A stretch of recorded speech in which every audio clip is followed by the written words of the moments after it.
Assalamualaikum warahmatullahi wabarakatuh. Jadi ini merupakan materi terakhir untuk mata kuliah Statistika Pendidikan ya.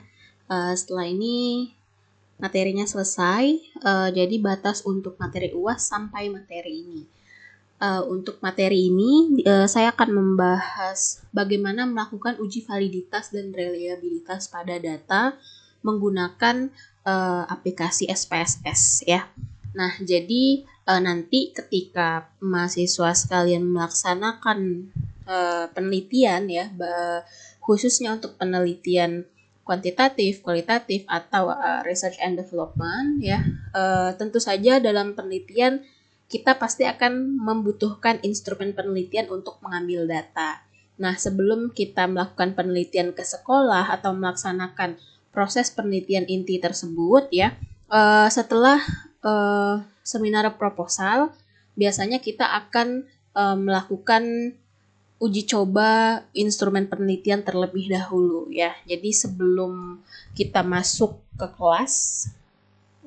kelas yang akan kita gunakan sebagai kelas sampel penelitian, kita sudah harus memastikan bahwa instrumen yang kita gunakan pada penelitian kita itu layak dan dapat menyebarkan data dengan baik, walaupun nanti sampel yang digunakan itu akan berbeda. Nah, jadi untuk menghitung validitas memang ada dua cara, yaitu cara manual.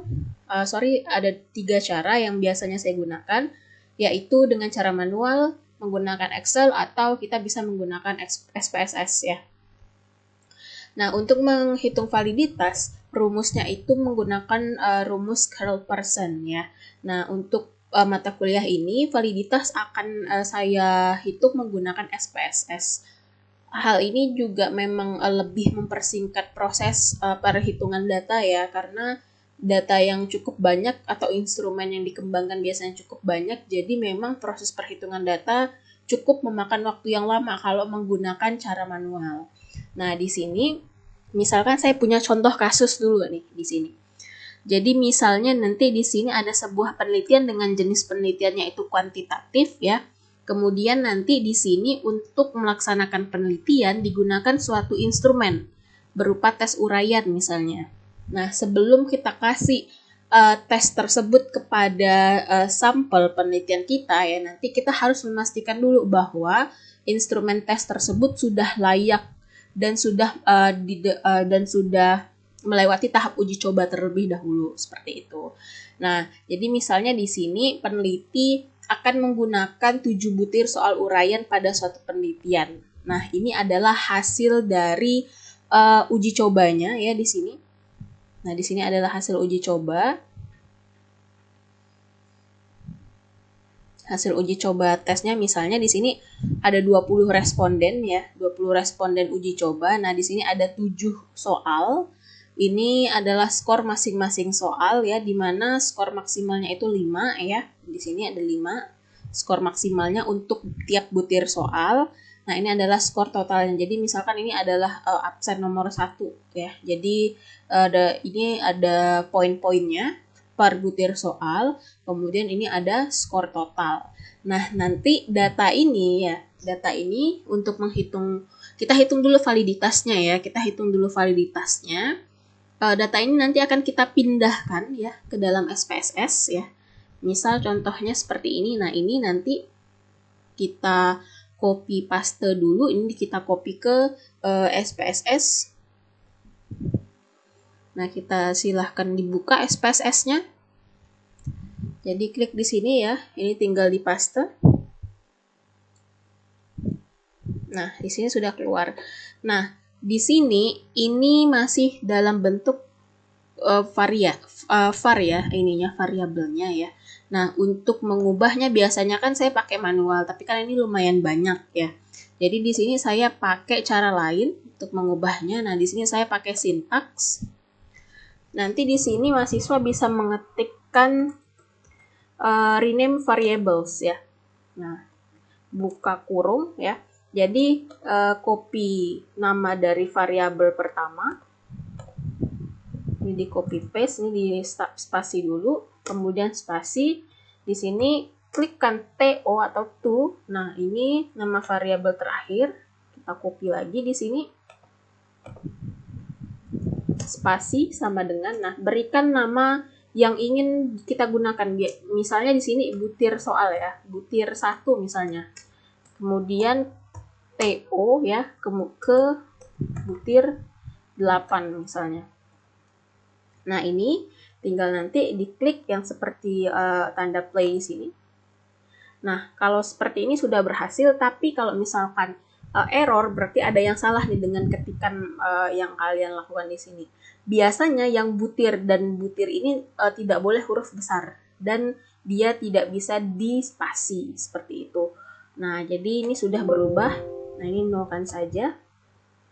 Nah, bisa dilihat di sini sudah berubah. Tapi di butir ke-8 tadi kan di sini cuma dipakai 7 butir soal ya. Butir ke-8 ini adalah kolom total dan ini bisa kita ganti langsung. Nah, di data view-nya berubah seperti ini, butir 1 sampai butir 7 ya. Nah, untuk menghitung validitas dengan menggunakan curl person, jadi di sini klik analyze, kemudian correlate di sini, klik bivariate. Nah, di sini ini Ctrl A semuanya, kita pindahkan ke variabel, pastikan personnya sudah terchecklist ya. Oke, tinggal di OK kan di sini. Nah, tabel yang akan kita gunakan adalah tabel ini, korelasi. Jadi person correlations ya di sini. Jadi di sini ada butir 1 sampai butir ke-7. Kemudian di sini ada total di sini nantinya. Nah, tabel ini bisa kita copy, kemudian kita pindahkan ke sini. Nah, ini setelah saya edit ya. Nah, ini kemarin saya pakai pertanyaan ya, P1 sampai P7 sama saja ya ini. Nah, ini di sini yang kita perhatikan yang mana? Yang kita perhatikan adalah person correlation dan signifikansinya ya. Jadi P1 itu adalah tadi butir untuk soal pertama. Jadi validitas ini kita hitung per butir soal. Jadi kenapa saya lebih menyarankan mahasiswa untuk memberikan tes uraian ketika penelitian, karena kalau misalkan tes pilihan ganda akan banyak sekali pertanyaan ya, pasti akan banyak sekali pertanyaan, minimal 15-20 soal seperti itu. Jadi akan memakan lebih banyak waktu dan banyak tenaga untuk mengolah datanya. Jadi sangat saya sarankan untuk penelitian lebih baik nanti tesnya itu pakai tes uraian saja ke siswanya. Nah, di sini ada butir pertama ya, ini person correlation dan signifikansi. Jadi perhatikan yang dua ini saja per butir ya. Jadi ini untuk butir pertama yang ini, butir kedua yang ini ya, sampai nanti ini butir ke-7. Nah, di sini sebenarnya bisa dilihat dari bawah juga di sini ya. Ini untuk yang butir pertama, butir kedua sampai butir ke-7. Tapi saya melihatnya lebih enaknya di sini. Nah, ini adalah kolom total ketemu total namanya. Ini tidak perlu dikhawatirkan di sini ya. Yang penting yang ini yang saya kuningkan dari butir 1 sampai butir ke-7. Nah, di sini ya. Di sini untuk menghitung korelasi person, kita bisa menggunakan dua cara. Pertama, kita bisa pakai tabel R, kemudian kita lihat taraf signifikansinya ya. Nah, di sini yang person correlation ini sebagai R hitung. Nah, ini 0,886, 0,840, 0,809, 0,720, 0,774, 0,526, dan 0,499 itu adalah R hitung. Sedangkan yang 0,00 yang ini ya, 0,00, 0,00 sampai nomor 5 0,00 juga. Kemudian nomor 6 dan nomor 7 0,017 dan 0,025 itu merupakan taraf signifikansi. Jadi ada sig-nya di sini. Berarti ini kan signifikansi seperti itu. Nah, di sini kalau kita ingin melihat keputusan uji menggunakan tabel R, nah jika R hitung lebih besar dari R tabel, maka instrumen dinyatakan valid. Tapi kalau R hitungnya lebih kecil daripada R tabel, maka instrumen dinyatakan tidak valid. Kalau ada R hitung, berarti kita ada R tabel juga. Nah, di sini saya punya R tabel. Nanti akan saya kirimkan juga. Ini R tabelnya. Nah, tadi saya bilang responden kita jumlahnya adalah 20 orang ya. 20 orang, nah 20 ini N-nya 20, terus kita gunakan yang signifikansi 5% seperti contoh-contoh sebelumnya ya. Jadi di sini kita cari titik temunya di sini adalah 0,444. Nah, ini yang akan kita gunakan sebagai R-tabel. Kemudian tadi taraf signifikansinya ya. Nah, kalau untuk taraf signifikansi diperhatikan bahwa kalau nilai signifikansinya kurang dari 0,05 ya, maka instrumen kita nyatakan valid. Tapi kalau nanti instrumennya itu lebih dari 0,05, maka instrumennya dinyatakan tidak valid.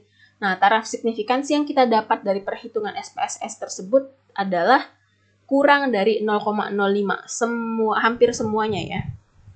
Ini kalau tidak salah 0,017 ya. Ini sepertinya saya ada salah tulis. Oh iya, ini salah tulis ya. Ini saya perbaiki dulu. Ini 0,017 ya. Nah, jadi ini masih termasuk valid ya. Jadi semua instrumennya valid, berarti seluruh butir soal bisa kita gunakan untuk penelitian.